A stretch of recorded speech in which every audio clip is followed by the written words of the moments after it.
All right, minor technical difficulties there, guys. But welcome to this month's MSPs in Conversation. Today, we've got a topic that I'm really interested in, and I'm hoping to learn a few things as we go as well. But strengthening your MSP's employer branding and employee value proposition to help attract and, more importantly, retain IT talent. The feedback that we get regularly from our partner community is that the employee market is a tough one at the moment. So we've asked a couple of experts and from the recruitment, and I'll let them introduce themselves as well. Bradley, who's been on here before as well, they do this very, very well. So we thought we'd pick their brains and see what insights they have for us. But very quickly, as always, a quick introduction to Hosted Network if you don't know who we are already.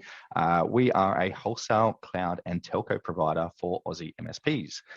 We have been in the industry for 20 years. We have been a wholesale provider though for 10 years. And we work with over 170 MSPs across Australia. Only MSPs, we don't work with any retail customers. Everything that we do is for the channel. All right though, guys, I'm going to get you guys to introduce yourself. So Sean, starting with you. Hey guys, how are you? My name is Sean Whitford. Thanks very much for having me on today. One of the co-founders of a business called Eloquent, and we do a lot of work in marketing, but specifically the employer brand space. And before that, most relevant, was one of the first employees at LinkedIn here. So worked with a lot of companies with them over a lot of period of time on their employer brand talent attraction as well. Awesome, thanks. And Dean. Yeah, thanks, Ben. I'm the director and founder of a business called West Technology. So we are IT recruiters based in Western Sydney, and I bring about 15 years of, just ticked over 16 years of white collar recruitment experience in Sydney. So so technology obviously is the IT arm of West Recruitment. Cool, awesome. And Bradley. Yeah, welcome back. Thank you. Thanks for having me again. CEO of Kane Metric Tech. We're an MSP. Predominantly based out of Melbourne. We're also an MSSP. We've been on a bit of a journey on that cyber track for about 5 years. And MSP and MSSP based out of Melbourne, about 70 staff, fairly fast growing. If you haven't heard of us, that's sort of in a nutshell who we are. Awesome. Well, thank you guys. So I'll turn off the slides because we're here to see you guys. So Sean, I'm going to start with you, if that's okay. For the audience on here, what is EVP? What is employee value proposition, and why is it important in your opinion? Yeah. And then guys, feel free to weigh in as well. Yeah. So it's interesting. I think if you got 4 HR people to explain EVP, they'll tell you 5 different explanations. So it's one of these things that even the industry disagrees with. I would say that it's 2 things. One half of your EVP is just the employee experience. So what happens inside of your business, what it's like to work there. And then the other half of it is your employer brand. What do other people think it's like to work there, right? So because those 2 things can be different, right? What it's like to work there and what people think as well. So that's EVP in a nutshell. Why it matters is for the internal experience of the business. It's so important in terms of keeping people happy, keeping them productive, keeping them profitable, keeping them successful. For most businesses, like your people is the biggest line item on your P&L. And then same thing from that employer brand, right? Like if you have the ability to get the best people into your business is a competitive advantage, right? So that's why I think it's really important from an external perspective as well. So yeah, that's EVP for me. Okay. Bradley, why is it important in your MSP and how you use it to attract talent? Depends on the audience whoever's dialed in today, but I think when you start out small, you're certainly not thinking about things like this. You go out and transact, and you start to grow, and eventually get to that point where you hire your first employee. Are you thinking about it at that point? Probably not. It gets more and more important that, probably over time. I think you'll attract your tribe, and when you're smaller, and you'll naturally sort of have the people will stick around because they like you as an individual. If you're the primary owner, we have the advantage of having 2 owners and 2 very different if you look at the way we work with two very different people, but I think over time it becomes more and more important. I think it's fairly obvious. There's a lot of choice out there. Dean was talking a little bit earlier before we started about a candidate he was talking to that was talking about 4 options, and they're all kind of the same. We've always felt like we're different. I sit in conversations with MSPs and they go, "Oh, we're all the same. It's all commoditized," and I've always disagreed with it. It's not that we think we're special, but I think it gets more and more important to differentiate who you are, what you're about, what you stand for, your core values, all those sorts of things, and then trying to attract the right people that fit your core values. It becomes important because you need to stand out. You need to have people sort of look at you and research and go, "I actually want to work there," because they do have choice. It's the talent pool for in our space is limited, especially when you start to get to senior resources and the like. So I think I think it's fairly obvious. It's important over time to really start to present who you are, what you're about, and then try and attract the people that sit in that, that align to that. So that's probably my addition to that piece. Yeah, interesting. And I think at the moment in the job market, it is tight. It's competitive, right? So Dean, tell us a little bit about that story. I assume none of the people that this candidate was looking at had an EVP, or did they? And are they getting it wrong?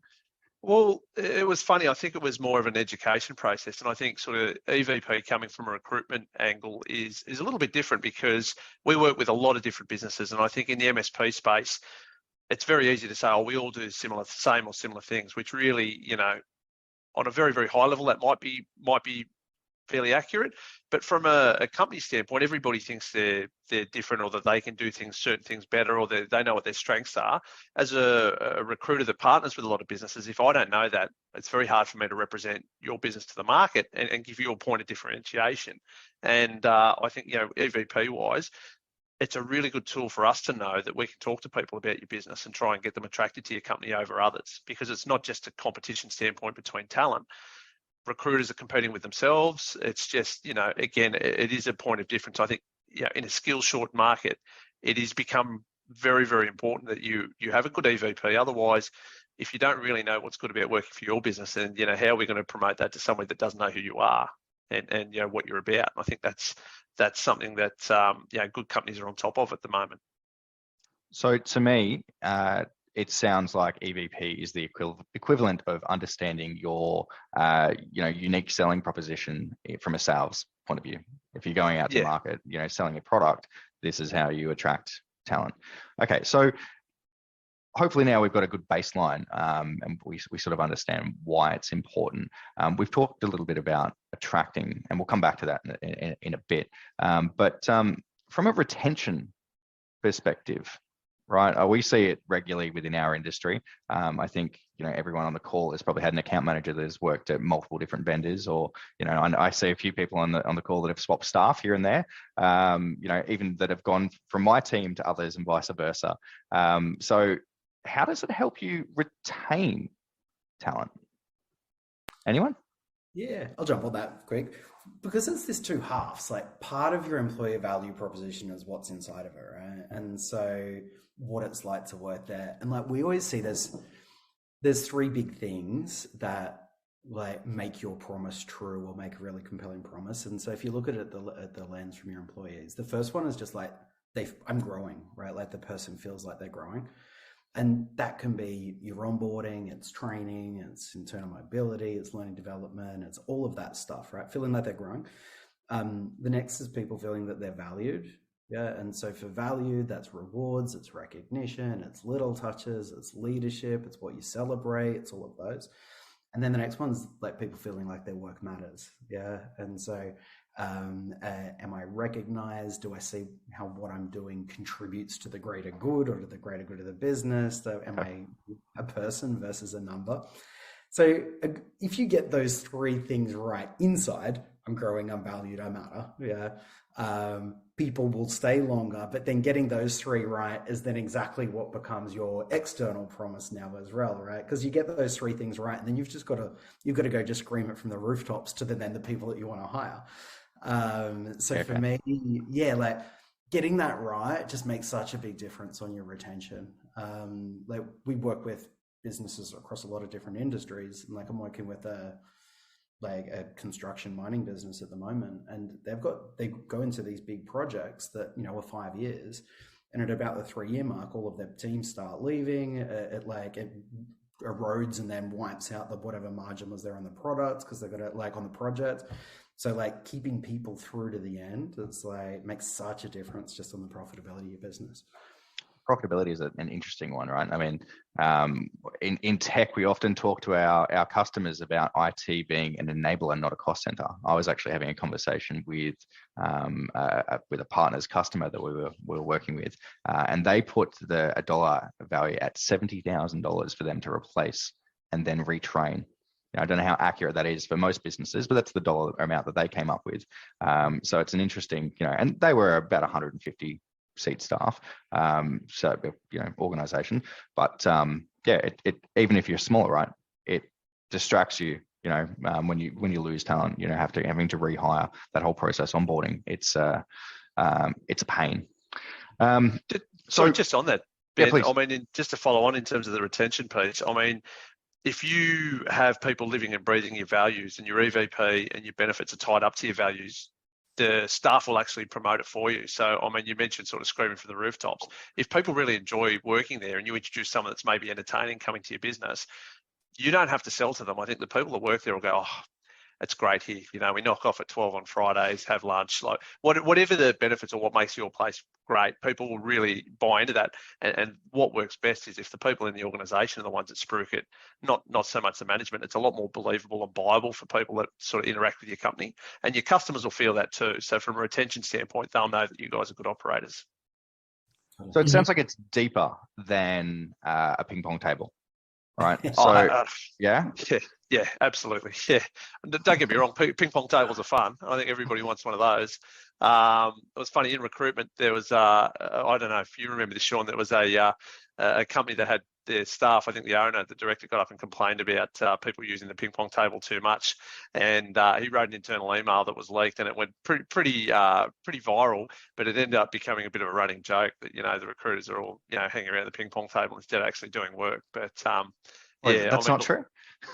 I can't talk for other agencies. I can say, our one's folded up most of the time, but no, look, we have fun when we need to. But, in all seriousness, as I said, like from an EVP standpoint, if companies say, oh, we have a ping pong table and all that, that might be okay. But I think it goes far beyond that and a lot more in depth in terms of, health and well-being, financial, work-life balance. I think COVID's taught us everything. It's flipped everything on its head now. So I think flexibility and balance is a huge driver. So it's not one thing, and it's not just fun. It's not having a beer fridge. It's a lot of different things that sort of compel. But again, it has to really tie into what your values are as a business.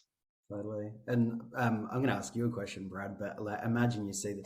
We used to see stuff like the number one, this is back at LinkedIn, one of the number one reasons that sales managers missed their quota or missed their number for the year was open headcount. Yeah. So anytime, and I'm interested if this is true in any of your businesses, right? Like generally speaking, when teams were missing budgets, it was because the sales team, they weren't there, right? There was a headcount based on a number of heads. Someone was gone. Now you've got this 6-month ramp on this new person that takes you 2 months to find. Like the year's gone just out of like this replacement of headcount. And so you think about like the cost of retention, like you can see it just in your sales team before you look anywhere else, right?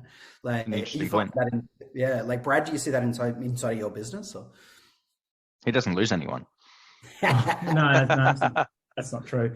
On the sales side, particularly, or just in general, I mean, sort of going to jump in earlier, but you always got to start with hiring the right people. I mean, we've all made heaps of mistakes in the past with hiring the wrong people or settling for something. I think they're going to be okay, and in something in your gut says they're not. You got to really hire that. You got to be really clear about what you want and the questions you ask and how you align, how you measure the people that you're interviewing. That's the first thing, right? You got to, if you hire the right people, you're already miles ahead.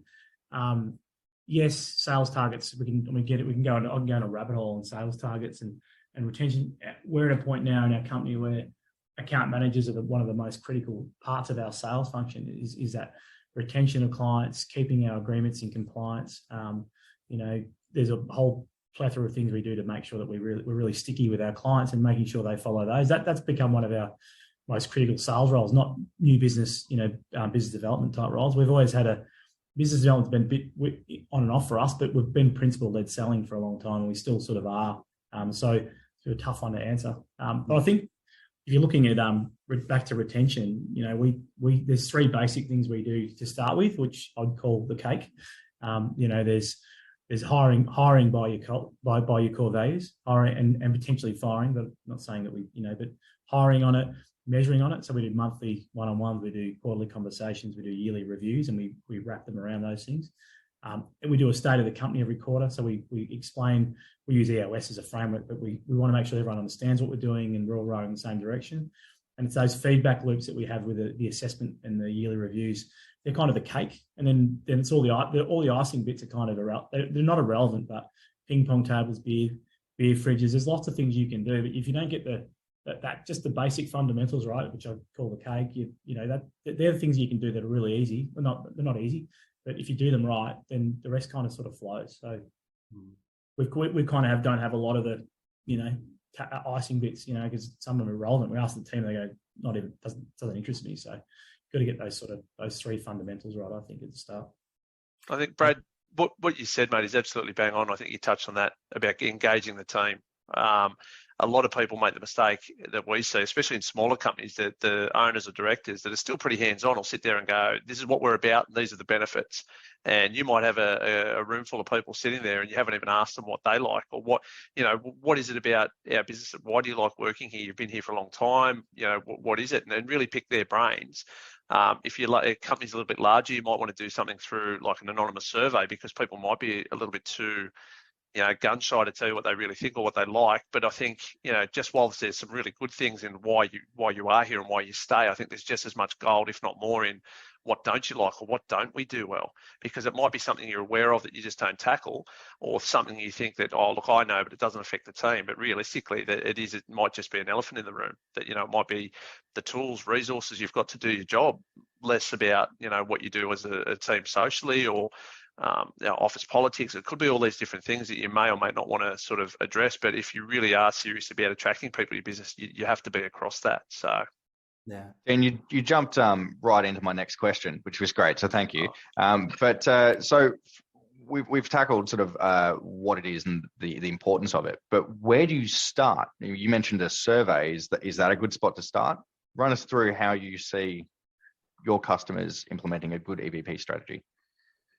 I think it's something that's very considered. Do you know what I mean? It's not something that people rush or just try and copy off other businesses. I think what you really need to do is understand what you're about as a business, what you are, what your core values are. Really put a stake in the ground and say, well, look, this is what we do really well, and this is what we're good at, and this is what people need to know about us. And I think your EVP needs to work off attracting the people that resonate with your values. So by turning and saying, look, I want to offer all these fantastic benefits, it's going to cost you an absolute fortune. You might be getting people in for the wrong reasons that maybe aren't going to suit your business. So I think it has to be true to yourself. And I think, making decisions that align to your values. So the EVP and your core values as a business, they're not too dissimilar. I think they sort of, they're very closely, aligned. The fact that if you know what your values are, then the EVP and know what your team like, then you can build an EVP that's going to be very, very, useful for your organisation. And you are going to make decisions, business decisions, hiring decisions, firing decisions, and even to the point where it does come into day-to-day conversations in the office. It's like, you might have a mantra that people go, well, I've heard of some really good ones like, done is better than perfect. I think he's on the wall at Facebook. And some organisations might sort of, go, oh, I don't really like that. But, is it done or is it perfect? Like, we know which one we prefer and that sort of thing. So there is that level that people can buy into and get behind if they know what they are and the business is very clear about it and it's lived. Yeah. I entirely agree with Dean. And we do this stuff, right? And so step one is always you get leadership together and it's what is it? Why is it? What's our promise? And you do that first, but you don't stop there, right? So then you're going to go interview people inside of the business and you go ask them, and that gives you color, and you try to get range of different departments and teams and offices and types, because their experiences will be different as well. Then typically it's like all staff survey. And that gives you good data and shows you where your blind points are. And then you take all of the bits that are great about the business, and then that's what you go take to market, and start amplifying to build it. And in fact, and Dean started saying your people are your best advocates. And I agree, but put them on video and then show it to the right 5,000 people, right? So for me, take your employees, turn them into advocates, and then start to build that externally as well. But Dean was bang on, leadership team, values, mission, what do we hear? What do we talk about? And also you want to future-proof your EVP as well. Because it's what are we now, but what do we want to be in 3 years, or what do we need to be in 3 years? But also, and a big mistake people make is trying to make something that's not true, right? So, because if you have, our EVP is one thing and the experience of working here is another, it's a nightmare. It's because it's churn cost, right? You talked about the 70 grand cost per head. You're making that worse, that replacement cost, if there's a disconnect between the truth and the reality. So you got to you might have to polish some stuff internally and fix it, but mostly it's finding out what people already love and amplifying it. It's not trying to change it. And absolutely not ping pong tables, right? And we interview people. Today I have interviewed 3 people from different companies about their experience working in that business, and no one ever talks about the benefits, right? They just don't. No one mentions the ping pong table. It's always the interconnections within the people. So doing better jobs of the connections between the people is so crucial. And then the number 2 gripes that people will have about a business, it's internal communication. So how well do I know what's happening and why decisions are made, and do I feel a part of things? That's always the problem that comes human out. element. Yeah. It's and then number 2 is feeling unvalued, right? And usually that's part of number 1, because I didn't know how I fit in. So it's the answer is never a ping pong table. Nice. And the human element can be the get together and the Christmas party and all of those things, but they don't have to be expensive, right? I think people hear EVP and they're 4 days work from home and office dogs and, free gyms. And that's not it. That's not actually what people are talking about when you're interviewing them. It's connection and meaning and people. And since we're working remotely more than ever, I think that's gone up. Interesting. And, we've talked about culture a lot of times on these MSPs in conversation, and we often make the joke that it's sort of not a ping pong table. And it does sound like EVP is in a way, the uniqueness of your organization. It's the who you are. Bradley, in your company, at what size did you start to go, oh, hang on, we need to actually start focusing on this? Yeah, look, we I can tell you the year, but I have to go back and look at the figures and remember how many staff we had. But gut feel. I reckon we're around 20 staff, maybe. It was in 2019, so we'd never spent a cent on marketing. There was no focus on it at all. It was all about finding leads through our networks, referrals, all that sort of stuff, organic growth, good at selling, good at converting, good at retaining clients. But in 2019, I decided that I was going to start that journey, and I was researching and educating myself on it as much as I could. But we sort of I decided to start really late 2019, and the brief I gave to marketing was we really want to make sure that what our brand says, what our digital platforms say, is all congruent with who we are. I just wanted it to be uniquely us. So like every when you start these journeys, the marketing team will go out and look at all your competitors, and they go, tell me who are all the companies that you know are, who you come up against. And they come out with all this, information around the color schemes and the wording, and it was so alike, it was ridiculous. I was like, there's so much uniformity around the blue colors they used and the words they were saying, so we said we obviously don't want to be like everyone else. We want to be like us. There were stakeholder interviews that were done with a lot of clients. Why did you pick KMT? Why did you stay with them?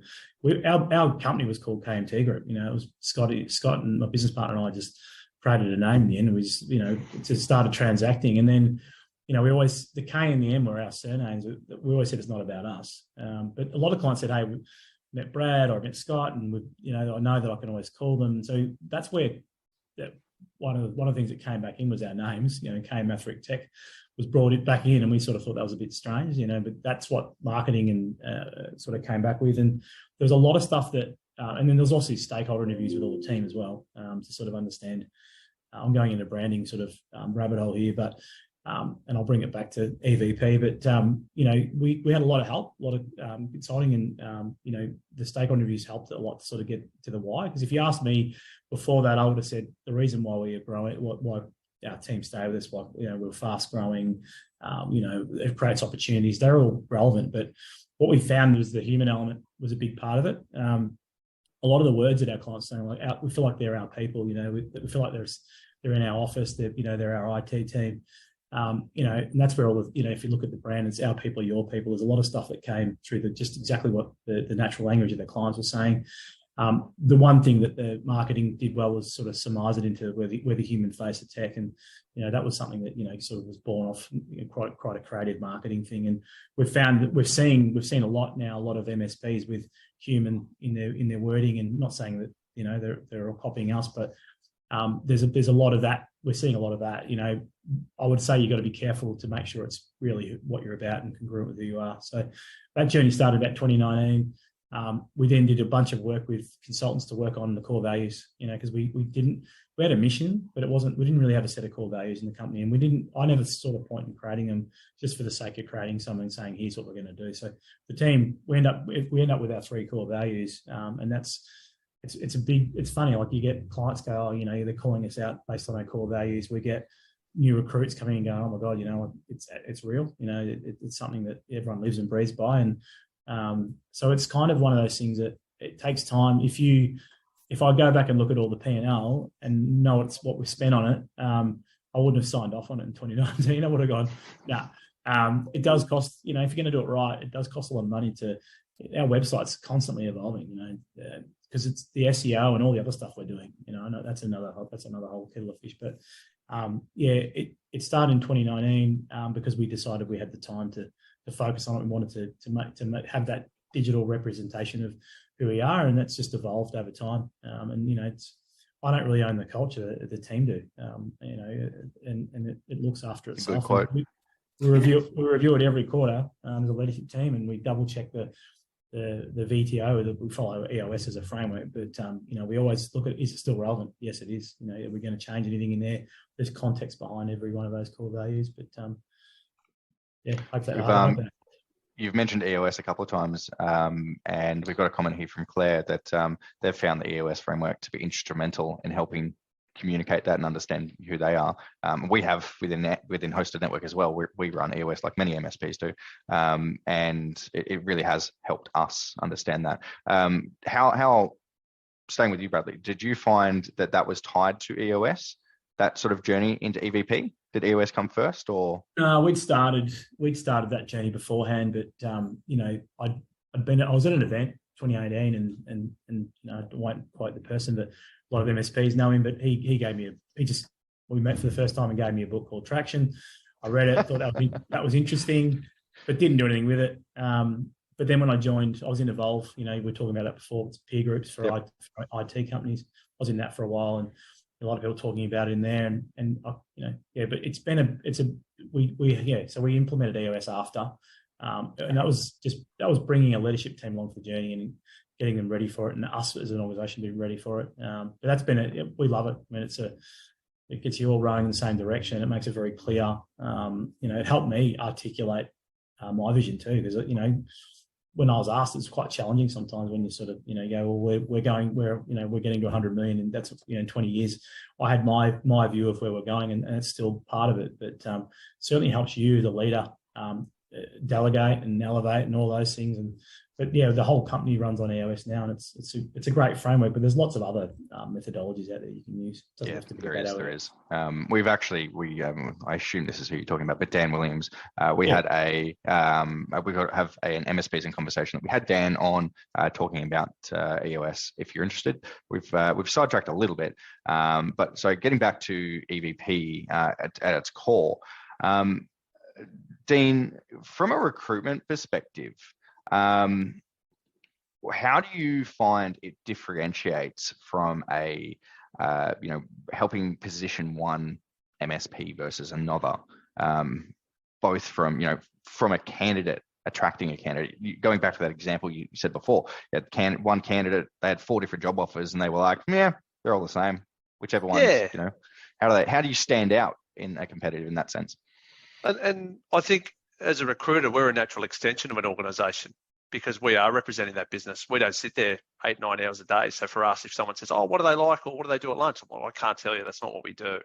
But what we do want to get a flavour for is how they operate as a business. And we are in a pretty like a privileged position where we can go into a lot of different companies, and the things that we see that you might not be susceptible to. And that's why I guess I love coming on site and meeting people in person, because you learn so much more about an organisation. And I think sort of going back to one of your earlier sort of sessions I think you did on how to attract or how to build great teams, you're talking about recruiters being very, and look, we don't have a great name in the MSP space because not a lot of them get it right. And recruiters really, they are here and now and not, if the relationship's transactional, then that's not really where recruiters want to be. They want to understand your business well enough that when they see somebody, they go, they're going to fit this organisation really well, and here's why. And we can tell them why and tell candidates, and hopefully that's enough, because I think from a candidate perspective, they want to know, are they going to fit in?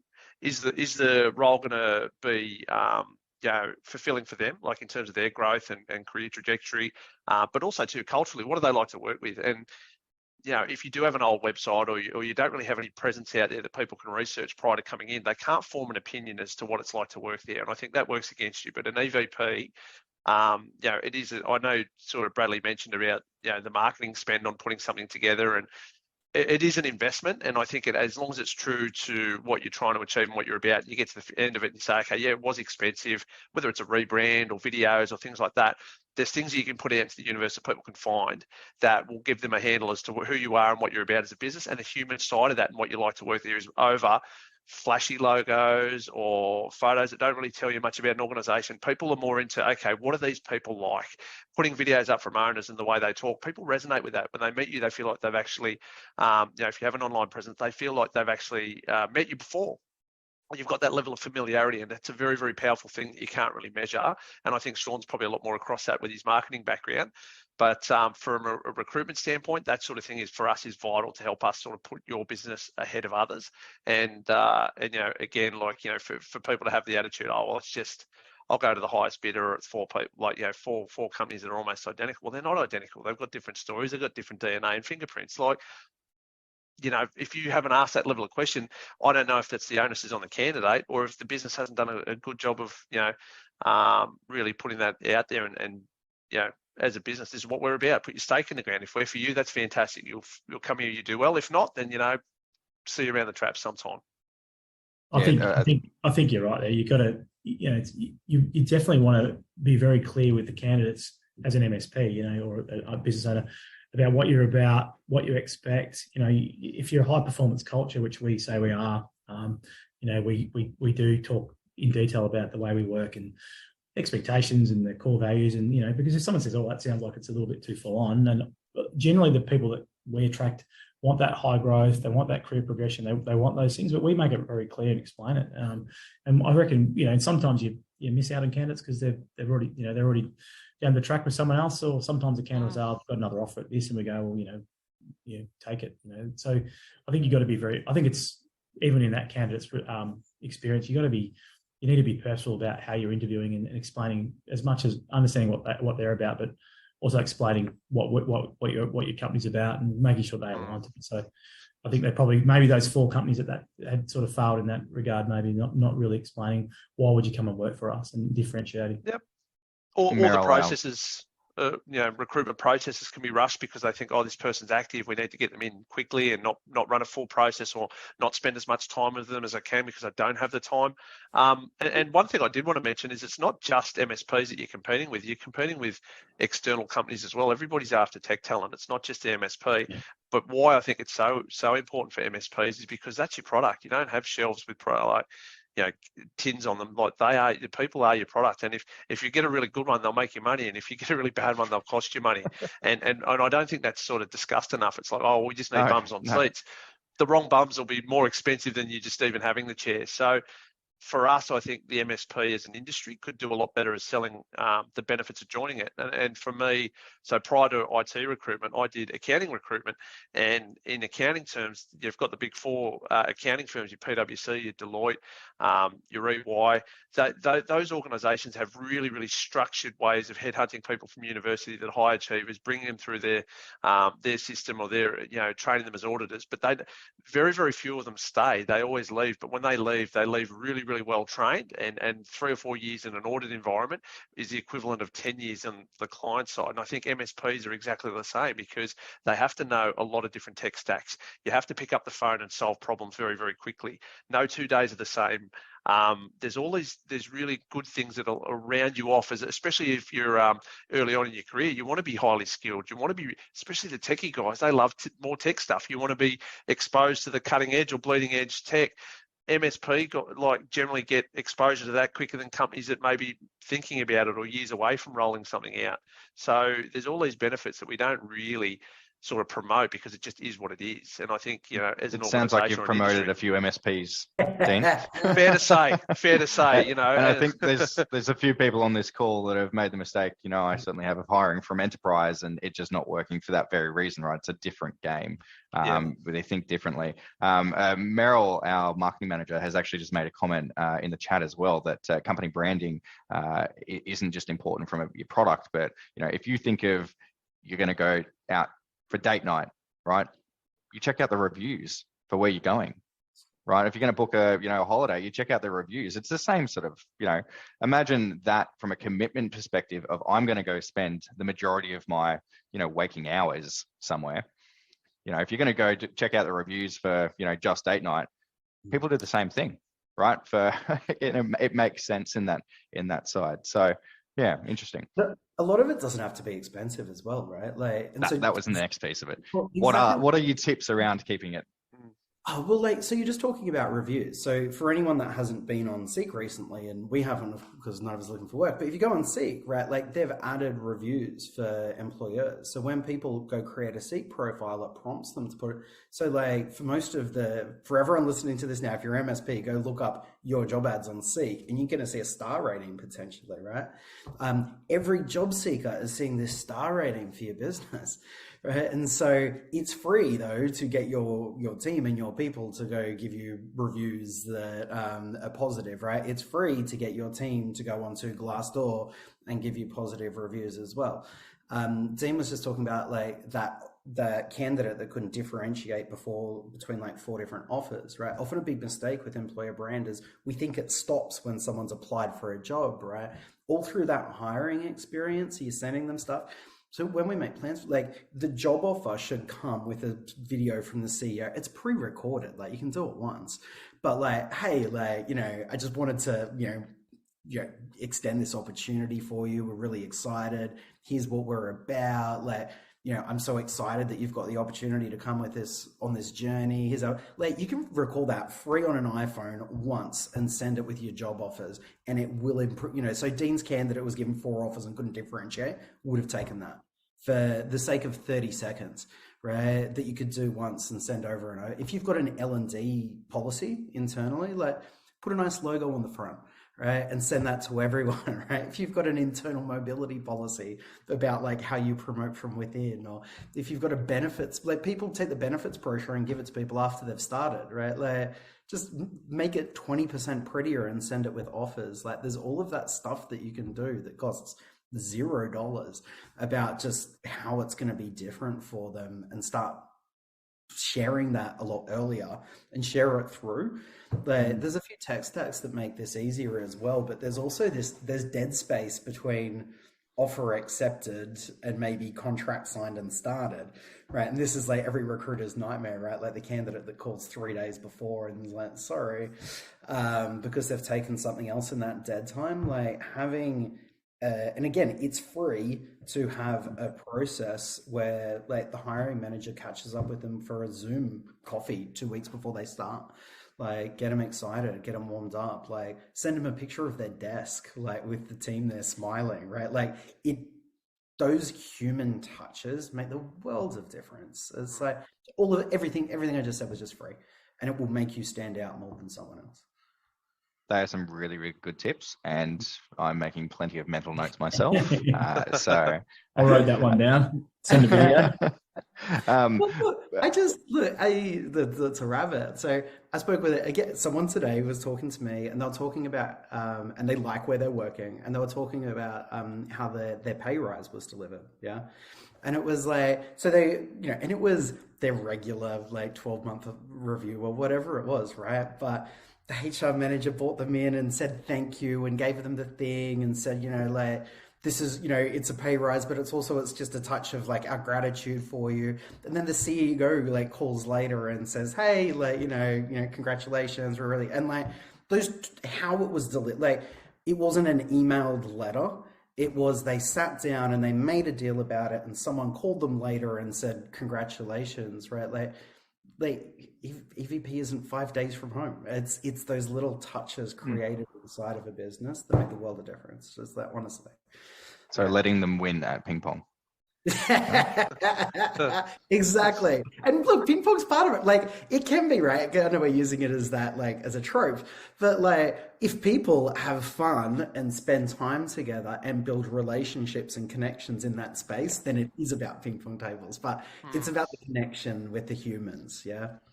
So with EVP, and you just made some brilliant points.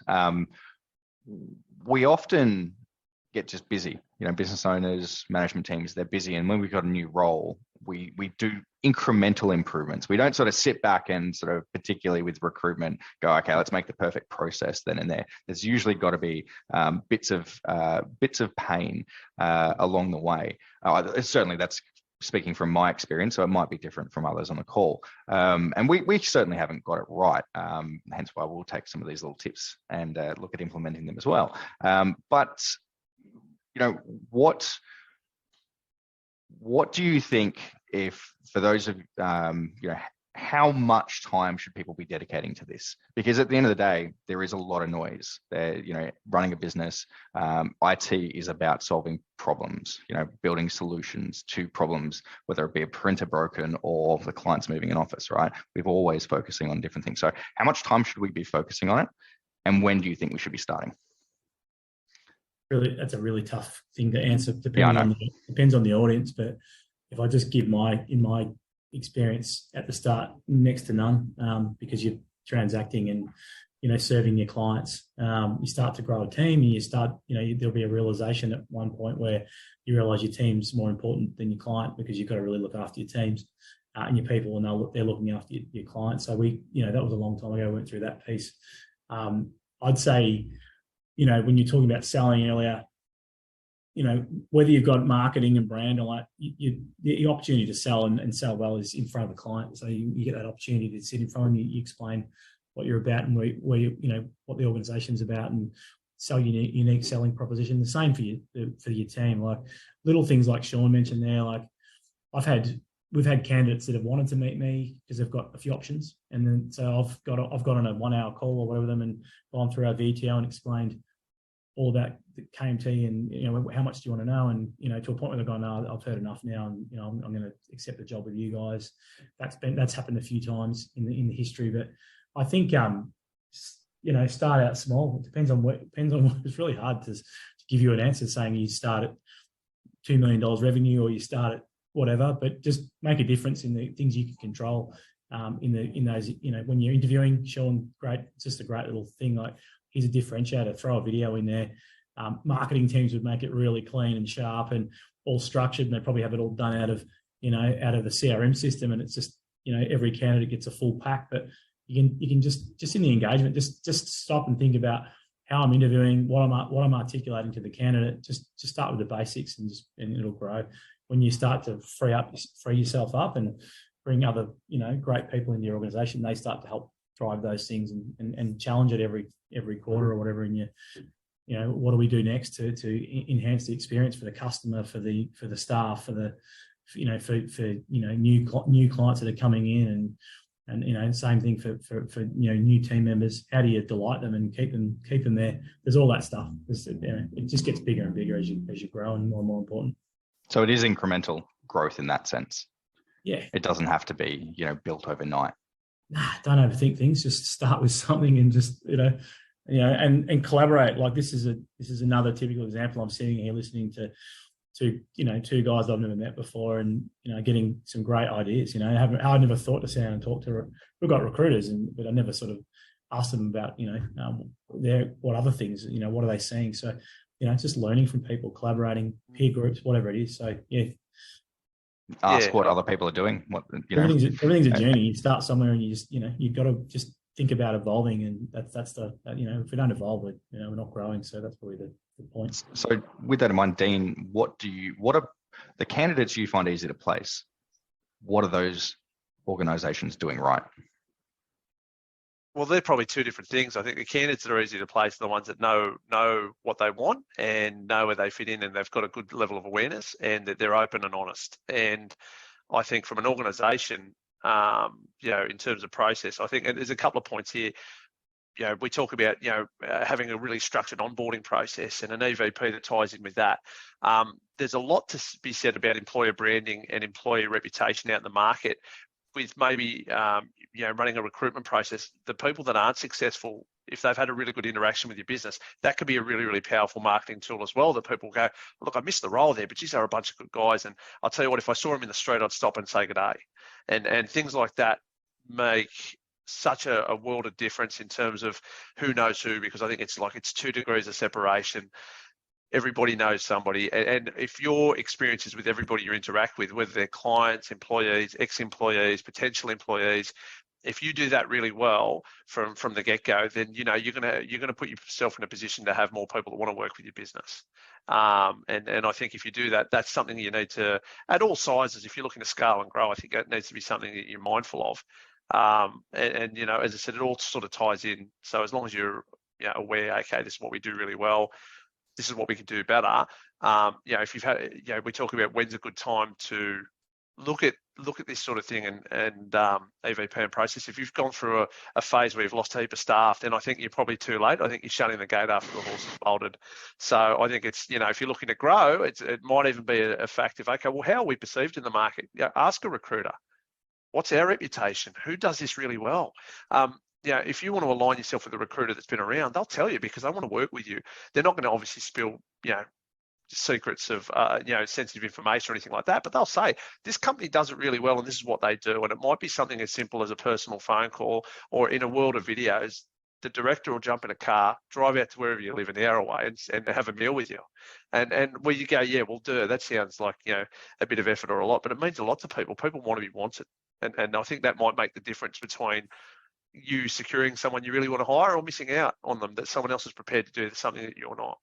Yeah. And I think of it as there's this big, you've got to shift your lens of how you look at this stuff. And I think that the traditional view or perspective that companies always had, right, it was that they were a buyer of talent when it came to hiring, right? Like I would go look from people and I'd put up a job ad and I would go pick the person that's right for me. And that is not, hasn't been the reality for 15 years, right? Like you are a seller of opportunities. Yeah. And once that you're thinking it that way, I have to sell the opportunity of working here and I have to sell the opportunity of staying here.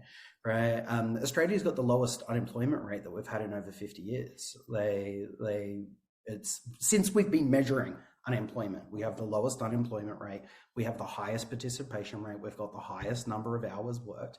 Right. You are not a buyer of talent. You're a seller of opportunities. And once you've got that lens, right, like, that's how we're doing this, I think then it becomes incremental, but that's the lens, right? It's not how do I sell this better? How do I make people feel like they're growing better? How do I make them feel valued? How do I make them work? Okay, how do I make us more attractive? How do I make that more known? And then how do I make that true when they're coming in through the business? Yeah, so that for me is the big shift. You're a seller of opportunities. I know. Sorry, Bradco. Oh no, sorry. I didn't want to just jump in, but one of the things that we've done over the journey, and we didn't realise we were doing it at the start purposely, but we hired junior, not necessarily junior, not an age thing, because we had some of our best operators were coming from different industries at 30, and wanted to get into IT and didn't know how to get in. When we sat down and asked them what they'd done in the past and their background, I was like, you've got a customer service element.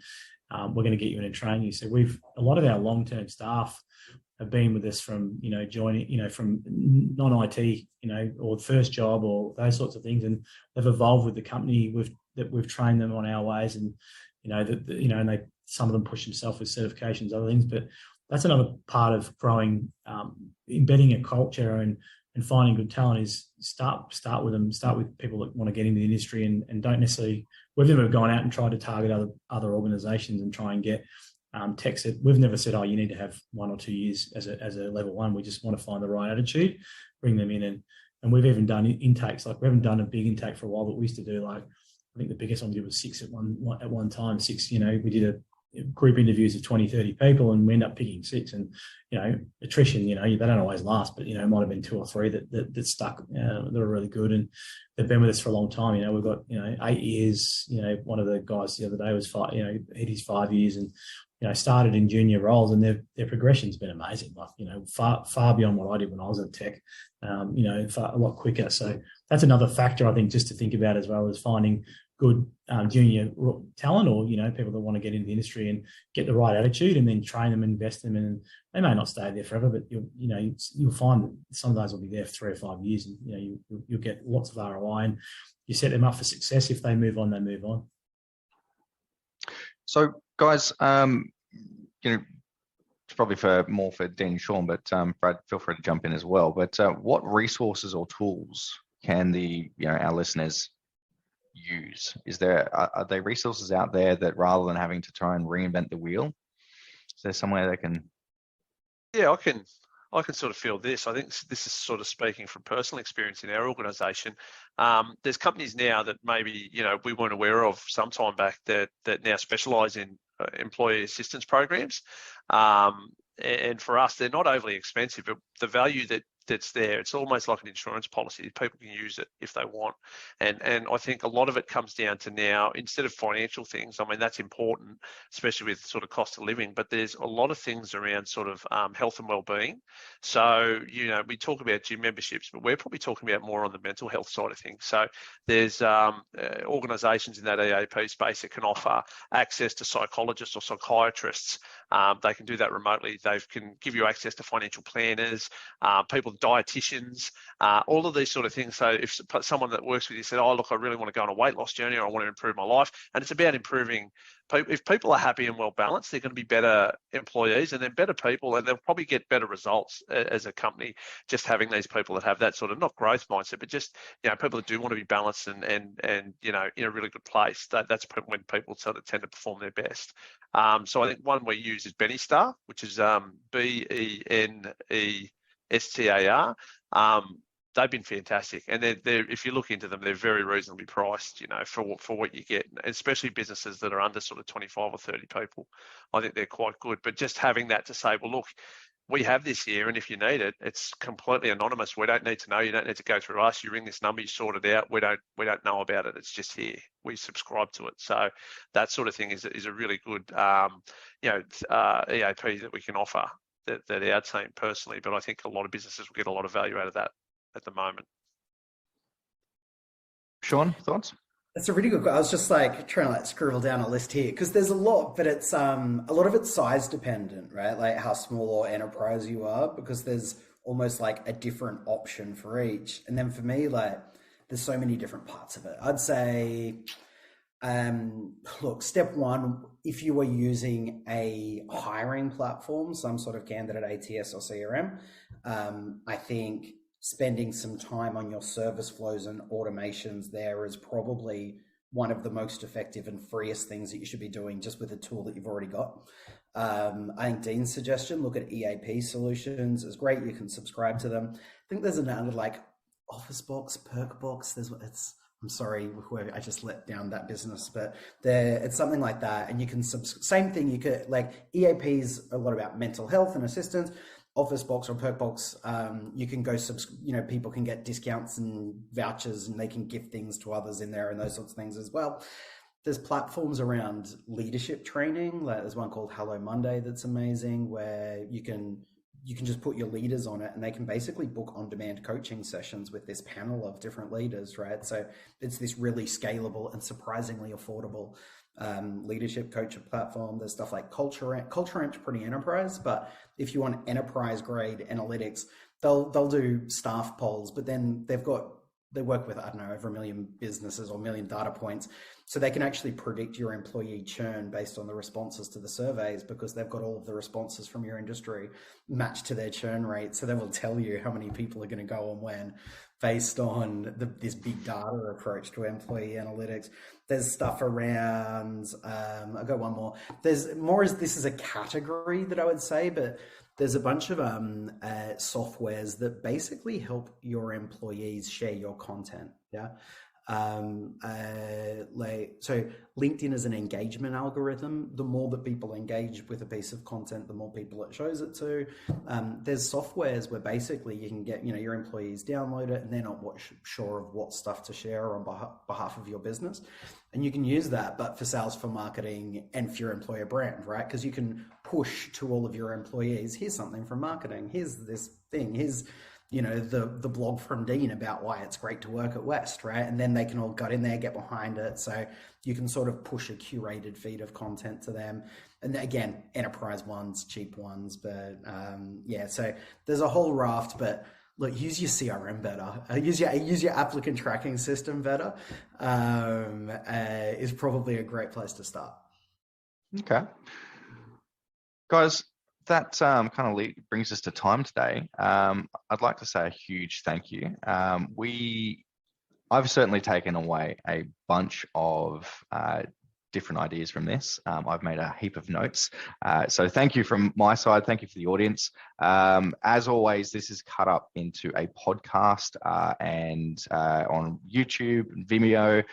So to the audience, if you want to refer back to what we've talked about today, make sure you check those out. Very quickly though, I'll just quickly throw up a slide on our next our events page. So check out that.